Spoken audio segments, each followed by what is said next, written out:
falando a respeito de pecuária. Olha, o pecuarista tem acompanhado os negócios, tem observado que há uma redução nas propostas que estão sendo feitas pela arroba do boi gordo. Isso começou principalmente no mês de março, mais concentrado na segunda quinzena do mês de março, mas já era um movimento que mostrava dois cenários. No campo, uma situação melhor de oferta de pastagens, então você tem uma condição melhor para o pecuarista terminar em engordar animais, e o custo, claro, vai ficar mais baixo por conta disso. Então, a oferta de animais para o frigorífico também fica um pouco melhor, fica maior com animais terminados a pastos, ou parte dele, uma parte engordada a pasto. Um outro elemento que acaba sendo ocasionado pelo primeiro são escalas de trabalho nas indústrias um pouco maiores. Tendo aí em vista que o mercado doméstico brasileiro continua cambaleando em relação ao consumo e há aquele cenário de dependência da China em relação às compras chinesas de carne bovina, temos aí um pouco da pecuária que neste momento vai apresentando redução para a arroba do boi gordo, que pode até ser considerado normal para o período sazonal. Mas vamos falar agora sobre este assunto e saber se isso está normal mesmo. Nós vamos conversar com o Leandro Bovo, da Radar Investimentos, que nos fala um pouco a respeito deste assunto, a respeito deste tema. Leandro, obrigado pela sua participação mais uma vez aqui no Agricultura BR, no canal do Boi. Sempre um prazer conversar contigo. E nós temos esses momentos, né, esses parâmetros, né? Temos uma oferta melhor de pastagem, tem oferta maior também de animais para a indústria, que vai melhorando as suas escalas de trabalho, e a arroba do boi gordo, a arroba do gado pronto, reduzindo no país. Como que vocês têm avaliado este momento da pecuária? Primeira pergunta veio de um pecuarista, é normal para o momento? Boa tarde, seja bem-vindo. Boa tarde, Fabiano, boa tarde, amigos do canal do Boi, é sempre um prazer estar aqui com vocês.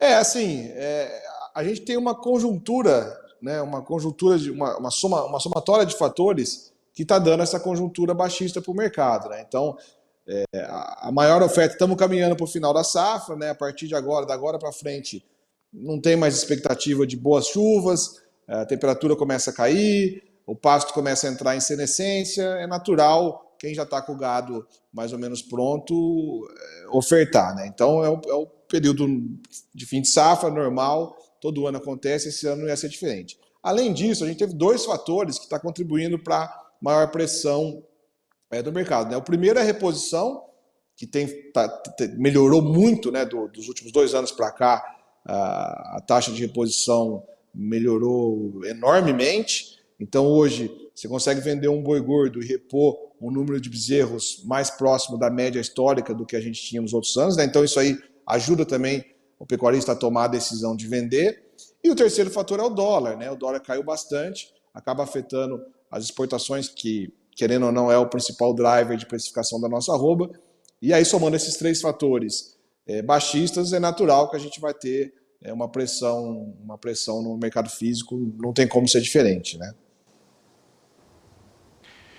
Leandro, falando a respeito aí dessa cenário de pressão para o mercado físico brasileiro, nós temos aí os parâmetros, né, os elementos que você acabou de citar. Em relação às margens hoje que nós temos na cadeia produtiva da carne bovina, aí vou pensar principalmente no frigorífico exportador e no pecuarista. O frigorífico exportador tem negócios, tem travas que foram feitas, né? Os contratos foram feitos com alguma antecipação e ele tem os valores em dólares. Com a desvalorização do dólar, e o dólar traz, por exemplo, comparado com a agricultura, traz um peso muito forte na formação de preço de soja em reais, e café, por exemplo, milho também. E para a tonelada da carne bovina, em reais, você vai ter, evidentemente, um preço menor também. Mas isso acaba também trazendo um impacto para a arroba do boi gordo, aí a arroba do boi paga ao pecuarista, que tem outros elementos que você já citou, e o dólar também. Em relação às margens da indústria, do pecuarista, dá para dizer que elas continuam adequadas? Nós tivemos alguns posicionamentos, algumas pessoas dizendo está em prejuízo, e seria muito antecipado, talvez, falar isso em relação principalmente ao era da produção? Com relação à indústria, acho que ela estava num ambiente muitíssimo favorável, falando especificamente da indústria exportadora para a China, né? Tinham margens muito acima da média histórica, então a exportação para a China com o dólar de 5,50, 5,40, 5,30 era espetacularmente boa. Obviamente que essa margem agora diminuiu, tende a ficar mais em linha com uma margem normal, histórica da indústria, porém ainda é uma margem boa. Hoje, mesmo com essa conjuntura de dólar embaixo, quem consegue exportar para a China, como o boi gordo também caiu, ainda está conseguindo manter um nível de margem satisfatório. No caso do mercado interno, ainda é um pouco mais difícil. A gente sabe que o consumo no mercado interno está bem muito retraído, né, por conta da crise, pandemia, massa salarial, a inflação, né, corroendo o poder aquisitivo da população. Então, o mercado interno ainda é um pouco mais difícil. Quem está no mercado interno está conseguindo, aos trancos e barrancos, manter as atividades, mas não é uma margem muito boa para o mercado interno, não. Para o produtor, ainda está dando para tocar. Não é, obviamente que não é a mesma coisa a gente vender boi de 350, 360 aqui em São Paulo, como aconteceu muitos negócios, né? O custo de produção da pecuária aumentou enormemente, sal mineral, milho, qualquer derivado de ração subiu muito por conta do milho, da soja, o próprio boi magro ou bezerro que foi comprado numa condição de preço muito mais caro do que está hoje, né? Então esse custo de produção ele é bastante alto. Porém, nesses preços atuais ainda não dá para dizer que é uma tragédia, né? Pode não ser o ideal, não ser o ótimo, mas talvez seja uma margem em linha com a média histórica da atividade, né? Ainda não está em patamares. Vamos dizer que o sinal amarelo está aceso, mas ainda não é o sinal vermelho, como já aconteceu em outros momentos, né? A questão do sinal amarelo. A nossa equipe abordou, né, apurou até um artigo que você publicou recentemente e falava a respeito de relações de dependência, tanto das exportações hoje de carne bovina brasileira para a China, quanto a China também em relação às importações. Essa é uma relação hoje que se tem ali um foco muito forte para vender para a China, e aí o preço interno de tudo que está relacionado à cadeia produtiva vai se baseando nisso, né? Se acaba por ter uma base essas vendas para a China, e a China, por outro lado, também precisa dessa carne brasileira. Ano passado tivemos aquela questão, a China demorou para voltar a fazer aquisições de carne bovina no Brasil. Qual que é o risco que nós temos aí num curto, no médio prazo em relação a essa relação que vocês apontaram, Leandro? Se a gente somar China e Hong Kong, que acaba sendo um mercado só, né? É divulgado, mas a gente sabe que no fim das contas é um mercado só. Então, somando China e Hong Kong, faz ao redor de 60% de tudo que a gente está exportando, né? Então, esses dois países absorvem 60% de tudo que a gente exporta, pagando preços muito acima dos demais países, né? Então, eles estão levando volume e pagando preços bons. Então, a gente tem é natural que a gente tenha uma concentração muito grande das exportações para a China, porque eles compram bastante volume e pagam mais caro. Então, é natural que a gente vai ter essa concentração alta. Porém, do outro lado, a China também depende da gente. Entre 35% e 40% do que a China importa de carne bovina vem do Brasil. Então é uma relação meio de simbiose, né? A gente depende deles, mas eles também dependem da gente. Com o aumento do custo de soja e milho em dólares no mundo inteiro, a gente vai ter uma inflação de proteínas bastante alta no mundo inteiro, né?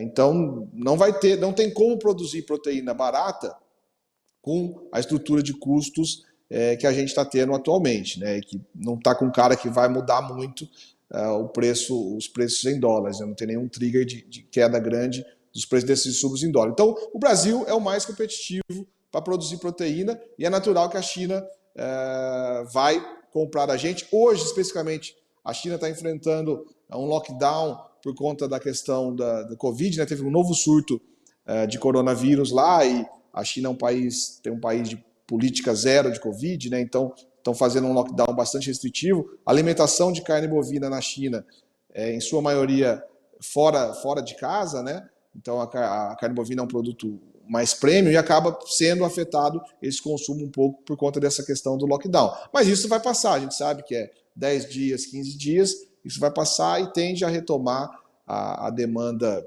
normal da China, como sazonalmente vai aumentando, né? Ao longo do ano, a demanda da China para exportação vai aumentando, tendo pico aí ao redor de outubro e novembro, né? Então acho que assim que a gente tiver uma solução para essa questão do lockdown lá, que deve acontecer logo, a demanda para exportação vai aumentar e eles não vão achar nenhum outro país que consiga fornecer o volume que eles precisam no preço que o Brasil consegue fornecer. Então, eu acho que essa simbiose ela tende a continuar bastante forte para esse ano e para os próximos, com certeza.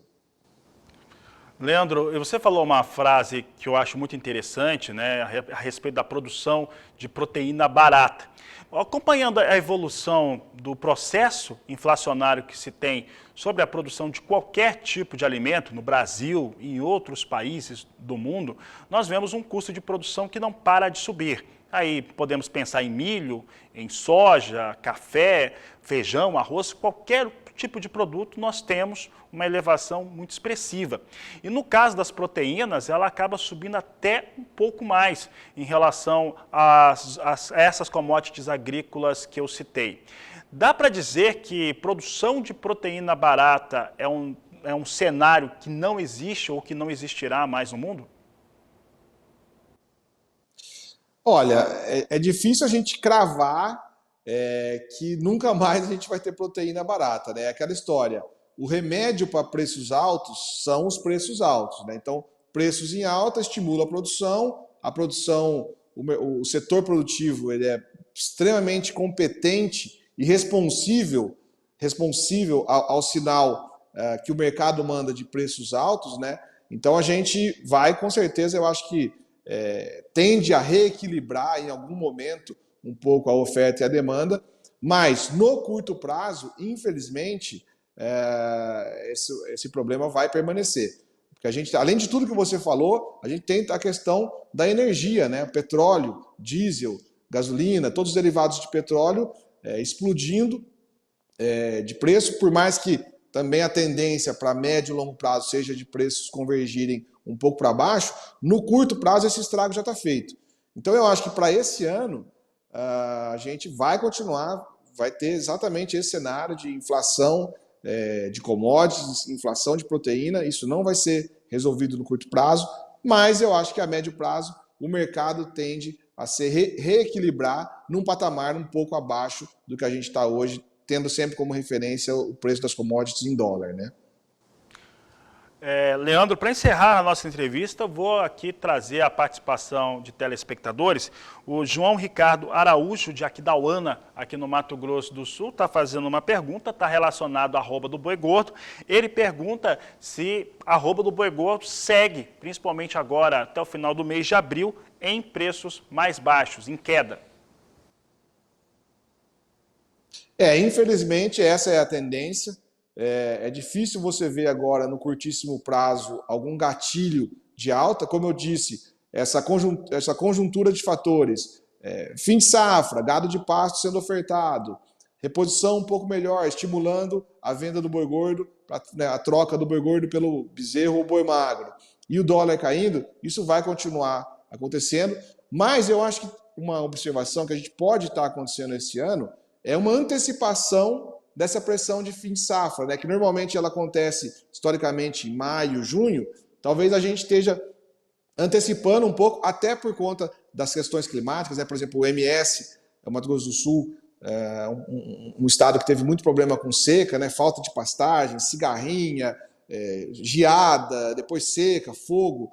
Então, talvez essa menor capacidade de suporte das pastagens está fazendo a gente ter uma entrega, né, um final de safra um pouco antecipado, e aí, para maio, final de maio, junho, talvez a gente já consiga entrar num ambiente um pouco mais sustentado do que a gente está tendo agora. Mas respondendo a pergunta, infelizmente, no curto prazo, a gente vai continuar num ambiente de mais pressionado. As tentativas de recuo de preços vão continuar sendo bastante fortes nas próximas semanas.